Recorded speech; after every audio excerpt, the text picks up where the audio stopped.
Welcome to Midnight Movie Talk on the Movie Addiction Podcast, December 12th, 2021.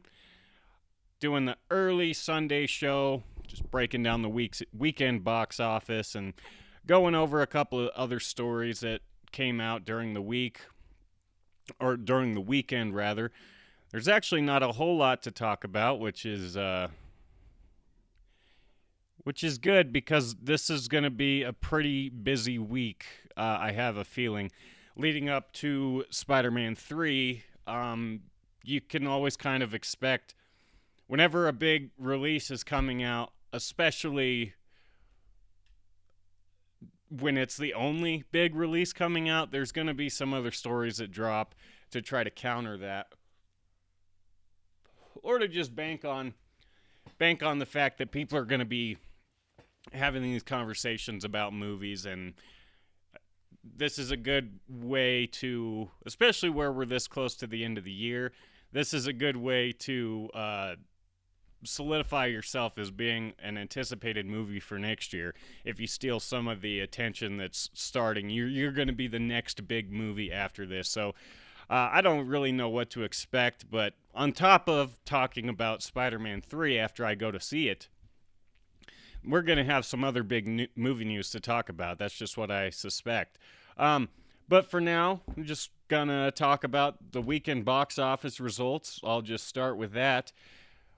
December 10th through the 12th, we have our top 5 movies. West Side Story was number 1 in its first week of release. It earned $10.5 million. There's a lot to unpack with that one. That's been a big topic of conversation across the internet. And if I have time, of course I have time, but if I want to, at the end of this, I'll pull up Twitter and see what people are talking about on this specific topic, because it has been trending most of the day, in the controversy regarding that movie and a particular actor. Encanto, I probably should know how to say it, but I haven't seen the movie yet. That is in its third week of release and pulled $9.4 million. Ghostbusters Afterlife pulled another $7.1 in its fourth week of release, bringing its total to over $112 million domestically. Pretty good run. House of Gucci, $4.1 million in its third week, and Eternals, hanging in the top 5 in its sixth week of release, brought in an additional $3.1 million, bringing that total to $161 million. So, not a bad run for a late fall release. Mediocre run for a Marvel release, but I've talked about that enough. So I won't spend too much time on Eternals. House of Gucci, you don't expect those kind of movies kind of look like they're designed for award show, awards and things like that. So you don't expect that to have super big weekend numbers anyways, but you do kind of expect for those movies to have legs, and there's a good chance that's going to happen here, especially because there's buzz around the movie for award show talk, but also Jared Leto's just such an interesting actor that whenever he gives a performance that's worthy of talking about it, he alone can get people to come back over and over. So if you've already seen Spider-Man, you've already seen Eternals, and you just feel like going to a movie, I'll go see that Jared Leto thing. That looked interesting, even though it might not be something you really wanted to see. So that one's staying in there. $41 million over its run so far, and it's only in the third week. So we'll probably see that one get to 50, at least domestically, and that's not bad for this kind of movie. I don't know what the budget was on it or anything like that, but I wouldn't expect that to be a massive blockbuster. Ghostbusters Afterlife, though, is what I would expect to be a massive blockbuster, and I think we might be feeling some COVID-ish effects here. So not that it's had a bad run. I'm not sure it's international numbers, but $112 million domestically in 4 weeks of release. That's pretty solid. I just thought, since you have nostalgia involved and the sexiest man alive as the star, I was kind of guessing that we might have gotten a Jurassic World situation. Let's see. I think that's a bot. Ignore that. Um, yeah, you're messing me up, Ruth. Ruth Harris. Sorry about that. But anyways, you never know with these nostalgic remake sequels, whatever it is. You never know if it's going to be like a Terminator or it's going to be Jurassic World as far as numbers go. And so I was thinking that the stars were aligning perfectly for people to get more amped up about Ghostbusters, more so than they would have been about Black Widow or going back further, Godzilla versus King Kong, just because of people still being eerie about going to the movies or whatever. And another thing you have to factor in with the pandemic is it's not only people being scared of the illness, but you also have to factor in that a lot of people are broke right now due to the effects of everything that's been going on. So that might be why we haven't seen any like astronomical numbers as far as the box office for any of these blockbusters. So it's a little disappointing, but it's a solid run. Encanto's the next one, and like I said, I'm probably saying that wrong, and so I apologize. It's in its third week of release, and this is another one, what I mentioned about Eternals, where it might not be awesome when you compare it to other Marvel movies, but it's pretty solid numbers just by itself. I'm getting the same kind of feeling from this, comparing it to other Disney animated movies. I didn't pull them up to see, which I probably should have done. But I'm curious, I guarantee you it's not comparing anywhere close to Frozen. But even like Zootopia or, God, what was the Tangled, any of those, I don't remember it having numbers like this. It's possible that it did. Worldwide, it's already made 150, and that's solid. It's obviously, I wouldn't call it impressive. But who knows? I don't know what the kids' releases look like for the rest of the year. I know Seeing 2's coming out or already came out. I don't even know. So that one, this could keep going as these Disney movies do, not only for counter-programming purposes, but because it's Disney. Everybody loves Disney's. They're good movies to take your kids to. Tomato meter on that one, 90% from the critics and 93% from the audience. So I apologize if you can hear that. It should shut off in a sec. But yeah, it opened to 27 million 3 weeks ago when it came out. And that's solid, especially compared to the other box office, going on throughout the rest of this year, actually, not just currently, but it's not impressive, and I don't think that it's even on par with some of the other Disney releases, and I don't know what the reason for that is. I'd say mainly, obviously what's affecting all these movies' box office is streaming, but I think that the main problem with this movie might have been marketing, because I pay attention to all the movie shit, and I kind of forgot this one was coming out. I feel like it didn't have such a big push behind it like it probably should have. But I mean, 150 in 3 weeks isn't bad at all, and it's going to maintain in the top 5 for a while. It's going to be bouncing back and forth. And actually, it's kind of funny when you look at this weekend. On Saturday and Sunday, that was still the number one movie. On Friday, when West Side Story opened, it made a little bit more money, and overall, so for the weekend entirely, West Side Story is the number one release. But only on actually one day was that movie actually number one, because that was one of those movies where if you were excited about it, if you were going to go see it, you probably went to see it opening day. So Saturday and Sunday, Encanto, whatever, that was still the number one movie. So we're going to see that one sticking around for quite a while.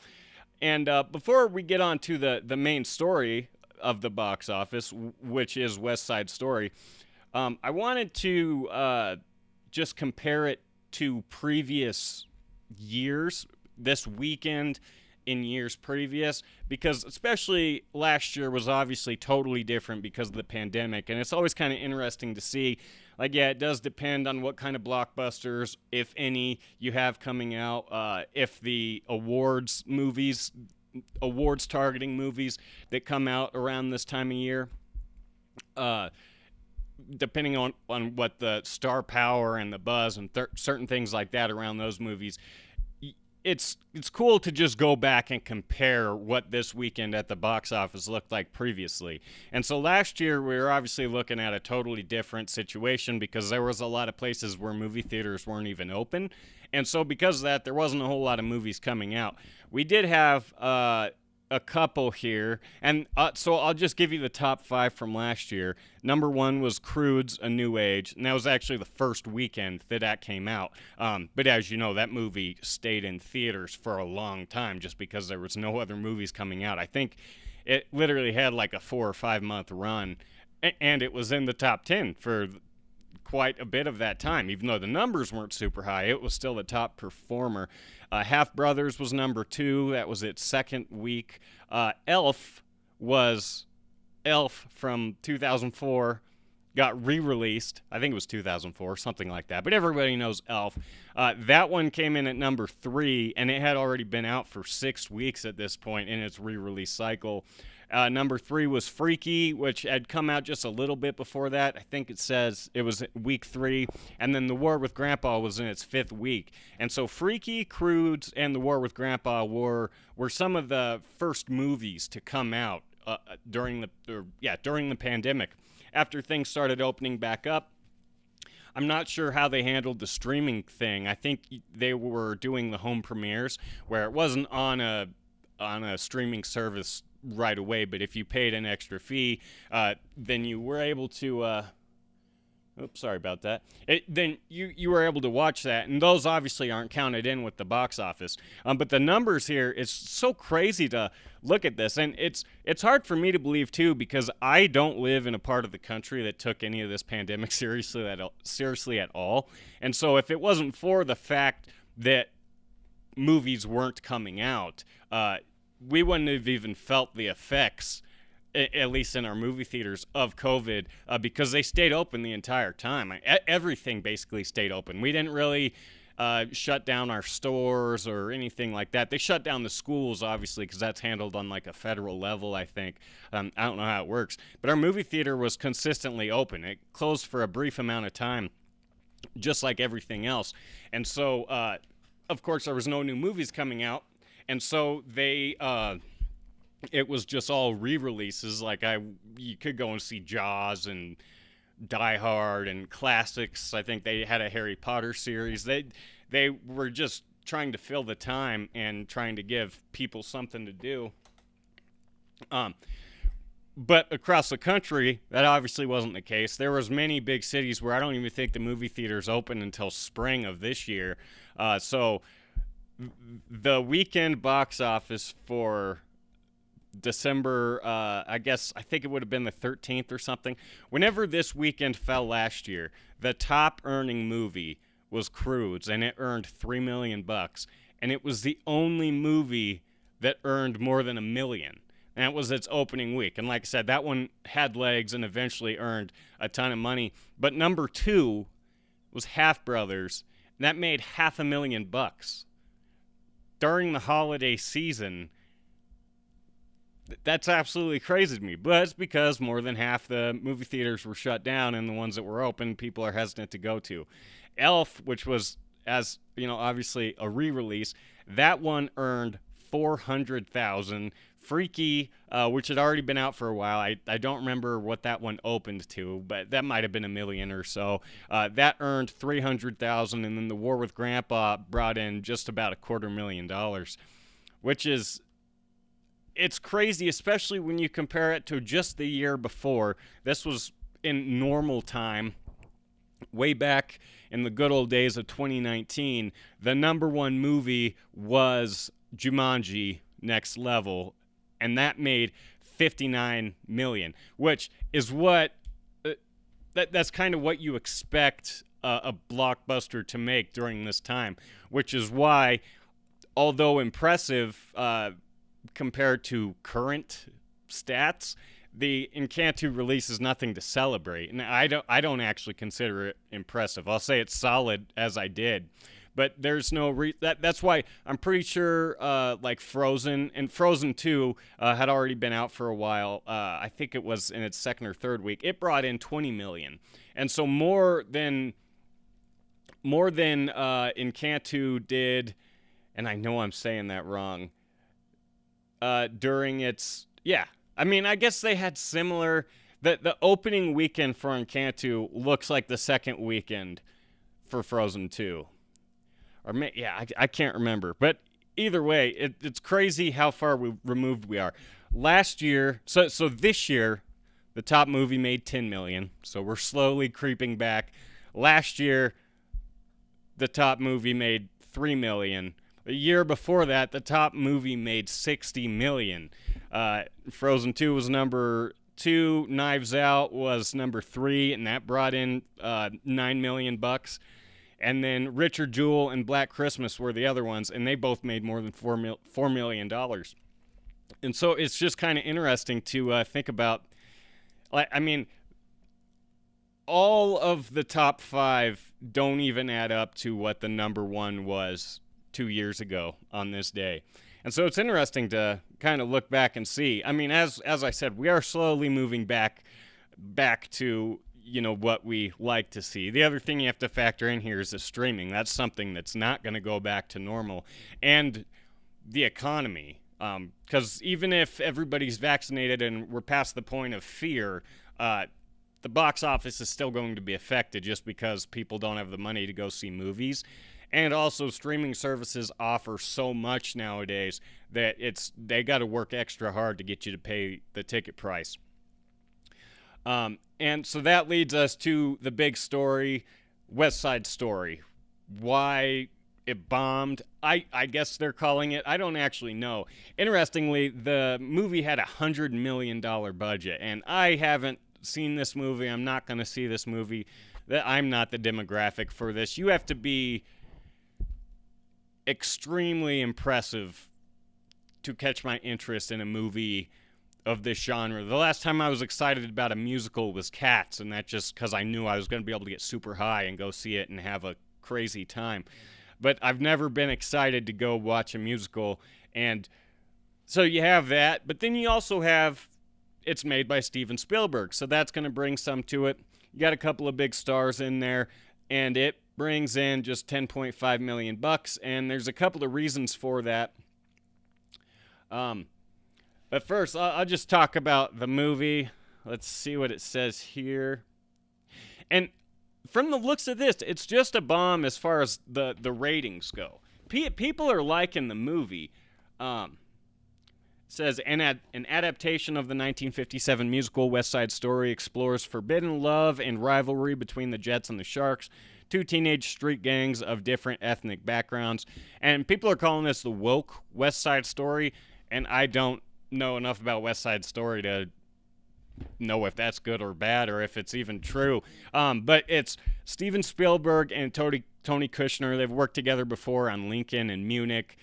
Right now, the tomato meter has it at 93%, and the audience score has it at 94%. So it's a pretty well-received movie, but nobody went to see it. And this is absolutely no surprise to me because there's a bunch of drama I'll get into in a sec. But even without that, there's such a niche crowd that you're trying to market to. And like I said, this was only number 1 for one day. So it's not like it's going to have legs. At least it doesn't appear like that's going to happen at this point in time. I don't know why they thought this would be some smashing success anyways, even if you strip out the drama and the COVID. If this was released a couple of years ago, same exact movie. The other thing people are talking about is, as I said, it's considered woke, and there's obviously a big woke fatigue going on right now, so that's going to affect the box office too, if that's true. But like I said, I can't speak to that. But this movie was never going to make a lot of money, so I don't know why they spent $100 million on it, if that's true. But the main story, everybody's blaming this on, is Ansel Elgort, the actor, the star of this movie. He had a Me Too. He got Me Too'd in 2020, I think it was. So it was after they shot this movie, because I think this movie had been shelved for like at least 2 years, and they obviously spent a bunch of money on it. But I'm calling bullshit on that. I don't think that Ansel Elgort maybe being a sexual assaulter had anything to do with the box office on this movie, because as I laid out, I don't think this movie was going to make a bunch of money anyways. And B, I had totally forgot that he was Me Too'd. It didn't stinge his name like it has with so many others. Like, this wasn't a Kevin Spacey situation or a Harvey Weinstein or anything to that effect. He was, it was one accusation that came out, absolutely unfounded as far as evidence. I know you're supposed to believe everybody and everything like that, but people didn't believe it that much, I don't think, because it didn't stick around. I totally forgot that this happened until this weekend, when everybody was blaming that for why this movie bombed. Nobody wants to go see a movie where the star's a rapist. And a couple of things on that. I don't think that they would have released it if the studio even thought that was going to be a problem. On a $100 million movie, they're not going to take any chances. They're going to reshoot it, and maybe that is why they waited. So counterpoint, maybe they waited to release this movie because they thought, okay, people will forget over time. But if they would have thought that it was a serious thing, they would have taken him out, they would have reshot the thing, or they would have just never released it. They're paying this guy, they're letting him do the press tour. I think that they thought, okay, there was no evidence of this. He disputed it. He said it never happened. There's never been a lawsuit or charges or anything to that effect. And the story was basically just one of an awkward sexual encounter, if I remember it correctly. I can't remember where I was going with that. I had another point, but I got to do these things when I'm in a more clear state of mind, I guess. But basically, I don't think it had anything to do with that. Because like I said, I forgot. I don't think they would have put him in a movie if this accusation had any truth to it at all. And that's the other thing. When it's only one accusation, it's kind of like, okay. And it wasn't even like something super horrible he was accused of, if I remember correctly. I don't entirely remember it. And I didn't look it up because that was the main story that people were talking about this weekend. And I was just thinking, okay, that's total BS. That has nothing to do with why this movie bombed. Like I said, they weren't going to make a whole lot of money on this movie anyways. But, I mean, they took Kevin Spacey out of all the money in the world like a month or two before that movie was about to come out. They recast it, and he does play like the main role in this movie, so this would have been harder to do. They would have actually had to probably reshoot the movie. I don't know. And musicals make it more difficult and everything like that. It's kind of hard to tell, but they could have done like what they did with Army of the Dead, taking out Chris D'Elia and replacing with that chick comedian. It's like I said, it's harder to do in the musical, but you can do things like that. And they already spent $100 million on this movie. Basically, I think they wouldn't have. They would have spent a little more if they thought that this could jeopardize them getting their money back. I don't know why they ever anticipated getting their money back anyways, but yeah. Interesting that's where people go with the conversation. It just seems like everybody wants to, if there's a failure of any kind, and even if it's not your own failure, you just take it personally because you're a big fan of this genre. You're blaming him for why this movie isn't doing well. And I just don't think that's true because, first off, Ansel Elgort is not like a household name. Unless you pay attention to the credits, he's had some distinct key roles in a couple of movies, but he hasn't been like, he's not on any kind of household name level. So that's not going to be enough to turn people off. And you'd think that's the other thing that goes back to the accusation. Sometimes that actually elevates you to the next level. I'd never heard of Chris Hardwick until the accusations about him came out. That was all over the news, so that put him on another kind of level. And these allegations didn't do that for him because it just seems like there wasn't a whole lot to him. And yeah, that is not why this movie bombed. And it is kind of disappointing to see Steven Spielberg even doing these kind of musicals. I know there was an art, and he can do whatever he wants, obviously. I'm just, as a big blockbuster fan who totally shit his pants when Ready Player One came out and was awesome, that's what I want from Steven Spielberg, but I'm a very selfish person. And I did pull up the numbers on that because I was just curious as to what it did. That movie opened at 41 million and eventually went on to make almost 600 million worldwide. But that's the nature of the movie. Obviously, a big epic blockbuster is going to make 1,000 times more than, a little musical that there wasn't a whole lot of buzz about. And apparently one of the main stars has a tarnished name. I don't think that had anything to do with it. I'm pretty sure it didn't. Why a studio would agree to spend $100 million on something that wasn't a Disney animated movie is absolutely crazy. Why would they pay that much for a musical? The only musicals I've seen over the past 10 years probably are the Disney ones, like Frozen. That's a musical, all of those movies. So, yeah, this seemed like a bad move all the way around, and I don't really know what they expected to happen. But, yeah, that's the box office. 10.5 million. West Side Story was the #1 movie, and that's depressing. But the other thing with that is that people are saving their money. People don't go to movies all the time necessarily, and so you really have to pick and choose, as I said, especially because of the economy. You have to pick and choose what you want to go see, and so people definitely save their money to go see Spider-Man, I think. That's my opinion. And I don't know what the numbers are going to look like on that one. I think it's pretty easy to say that's going to be the biggest movie of the year, at least opening weekend. I know internationally it's weird. There's a bunch of movies that are the most successful movies that haven't even debuted in the United States, and that's really interesting. That's never happened before. I think one of the Wolf Warrior movies a couple years ago was in the top 10, but it's never more than one. So that's interesting, and that also goes back to the pandemic because other areas had their movie theaters open more, and they were also putting out movies in their own studios. So that'll do it with the box office. Talk about, let's see, we're almost at half an hour. I'll cover one more quick story because, like I said, there wasn't a whole lot of big news today. And I was going to talk about the box office anyways because it's the early show on the weekend, and that's typically what I do.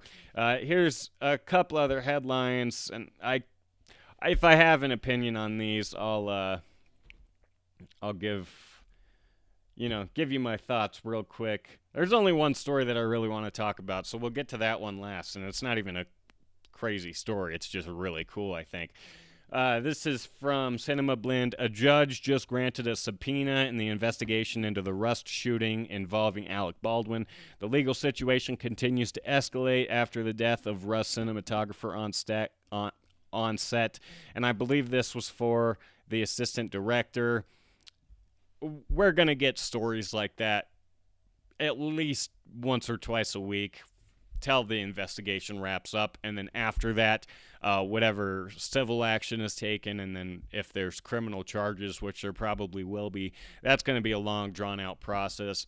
And since it is such a big story of, relative significance, too, I mean, there's good call for it being, such a popular story. But if you've ever been involved in a legal case or anything like that, there's court hearings and motions and filings all the time that are at the end of the day irrelevant, but it's still an action, I guess, and whenever an action's taken in one of these stories, a million sites are going to be able to run articles about that, even if it's totally insignificant in the grand scheme of the whole case. That seems like that's probably what's happening here. Here's something that came out from Screen Rant. Marvel didn't have character rights to Ego weeks before GOTG 2 filming. Guardians of the Galaxy 2 director James Gunn confirms that Marvel Studios had to do a last-minute deal with Fox to secure the rights to use Ego the Living Planet. And I won't get into that because I won't go too far into this. This is just one of those kind of fun things that you hear about. I believe there was a similar situation with the Hulk, where the deal with the Hulk character was he has to be a side character or something to that effect.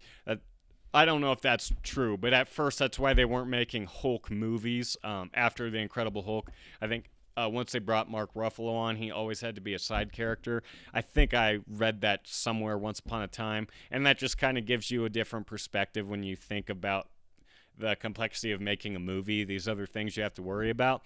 And so this is interesting because the whole movie is about Ego the Living Planet, and so they planned that. They did this whole script, obviously had the whole movie gearing and ready to go. They're getting ready to shoot. And so with a movie this scale, like on this scale, a lot of stuff needs to happen before they even think about picking up the camera. And the fact that their whole movie relied on this one character and they didn't even have the rights to him until the very last minute, it seems like quite a gamble, but it also is like, this isn't like they didn't know they didn't have the rights or anything like that.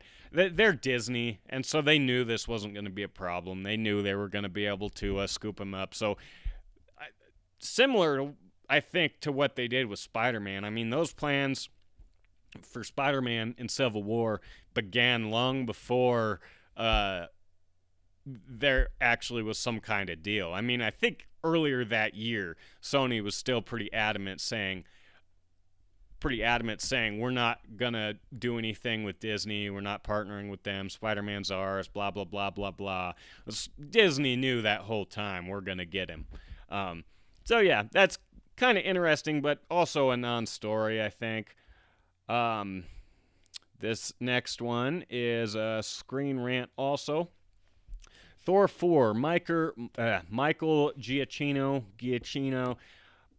I don't know, confirms he's composing Love and Thunder. Veteran Marvel composer Michael Giacchino announces that he will be scoring the upcoming MCU installment Thor Love and Thunder.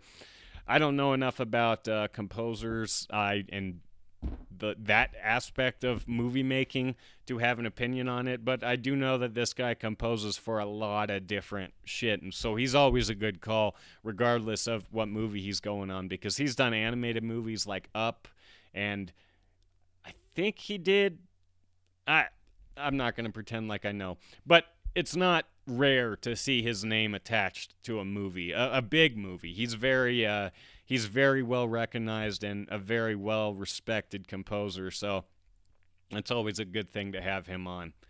All right, so here's the one story that I actually wanted to cover here over the next few minutes, just because it's a fun little story, and I'm super excited about it, but it really has no actual importance. This is from 9 News. Massive dinosaur show coming to Denver. Based on one of the biggest blockbusters in history, the exhibition will be open for months in the Mile High City. And then, I'll read a bit of the article real quick. Life finds a way. Colorado fans of the Jurassic World franchise will be able to experience the majesty of dinosaurs for the first time in a new family-friendly show. Jurassic World, the exhibition, will open in Denver on March 4th, 2022 at the National Western Center, organizers announced Wednesday. An immersive 20,000 experience based on one of the biggest blockbusters in cinema history, Jurassic World, the exhibition has become a global success with more than 3 million visitors since 2016. Exhibition visitors walk through the world-famous Jurassic World gates, encounter life-size dinosaurs, and explore richly themed environments. Guests will have an up-close look at velociraptors, stand in awe under a towering brachiosaurus, and encounter the most fearsome of them all, the mighty Tyrannosaurus Rex, says a release from the exhibition's organizers. Attendees can also interact with baby dinosaurs, including Bumpy from the Netflix animated series Jurassic World Camp Cretaceous. Tickets for the Denver run are on sale now at JurassicWorldExhibition.com. The show will be in Denver through at least Labor Day. And here's just some quotes and some pictures about this. I love any film-based experiences that you can actually go see in real life. I know they've done pop-up shops, like movies. Kevin Smith had a pop-up movies. I think they've had like Central Perk. They've set up coffee shops like the Central Perk. I know they've opened some of Los Pollos Hermanos restaurants just for temporary experiences. And this is actually a great way to do it. And this isn't a new thing. They've done it at other cities. I think they pick a couple throughout the year. This year it's Denver and Dallas, and they stay there for months. So it's just like going to a museum or a park or something to that effect. But these the Jurassic World thing is a good idea because you're putting a property on it, because this is not a rare thing. There are traveling dinosaur shows that come through my town at least 3 or 4 times a year. They're different ones. I know there's Jurassic Empire. That's the only one that's coming to mind right now. But they're basically these shows. Some of them are drive-through. Other ones are walk-through interactive experiences. But it's just giant animatronic dinosaurs.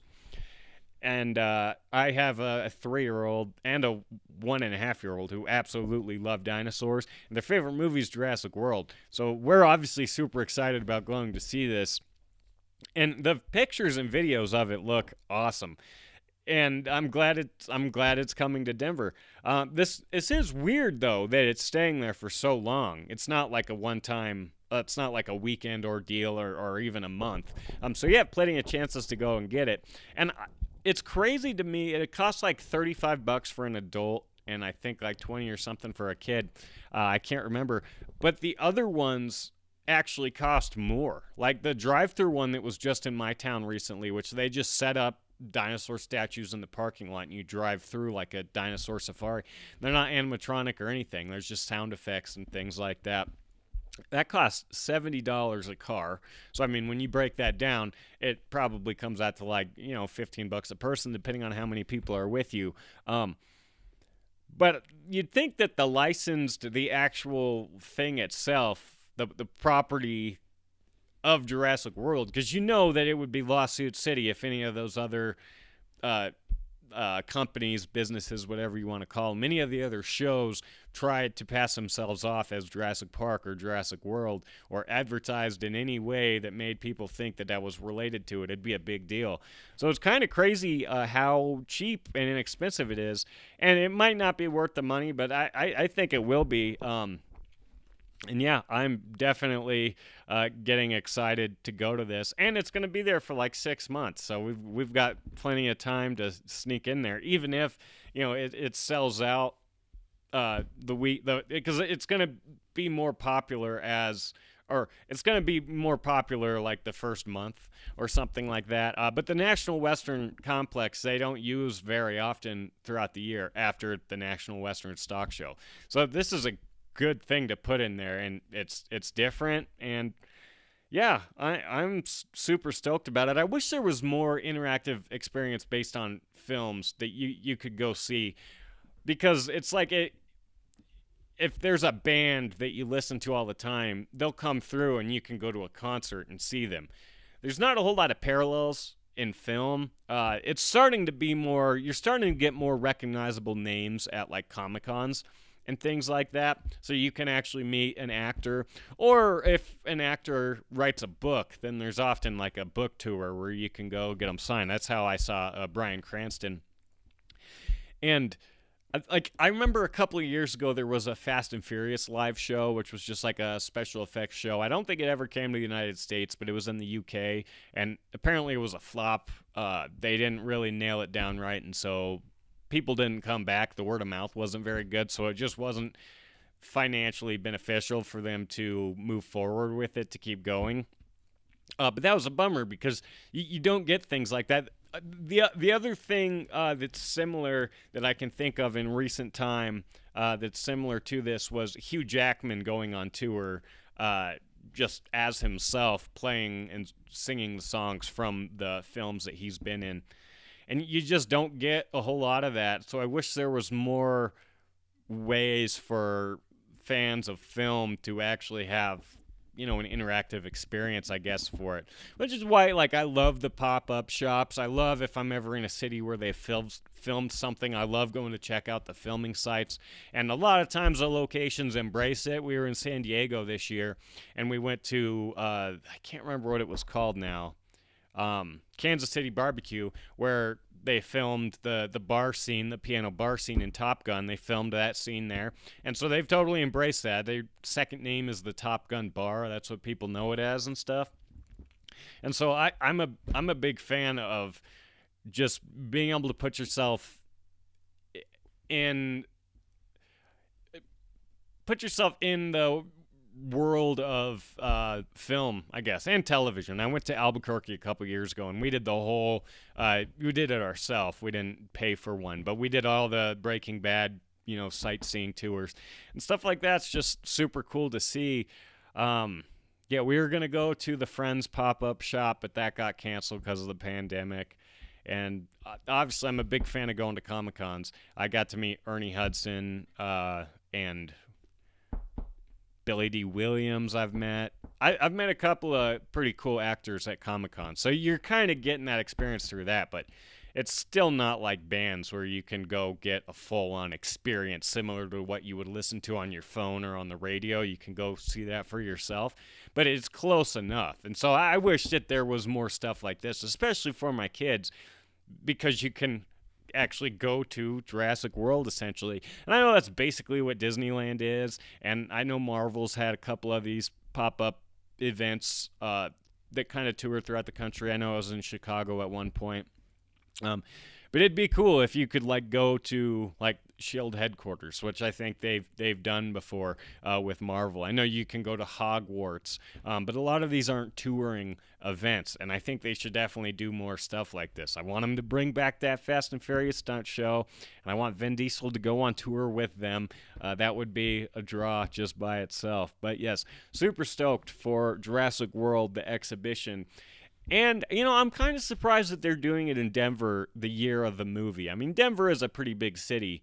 But I guess I'm not surprised they're doing it in Denver. I'm surprised they're just doing it in Denver and Dallas. You'd think they'd have a more widespread campaign this year. And I know, obviously, a lot goes into putting on something like this. But you'd think they might do a month at each place instead of 6 months. Obviously, that's a lot of tear up, and it takes them a while to make money. They'd probably have to charge some more.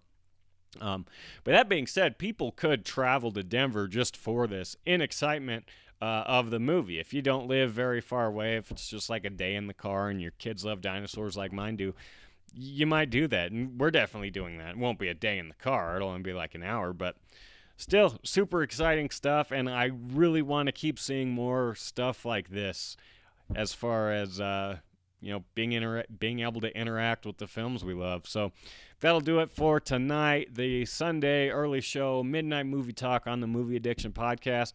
Thanks for watching. Thanks for listening. And, I'll be back here tomorrow, 11 p.m. Mountain Time. Hopefully we'll have a trailer or some kind of cool other movie news announcement to talk about tomorrow. And, I'll be back here. Check back then. And thanks for watching. Bye.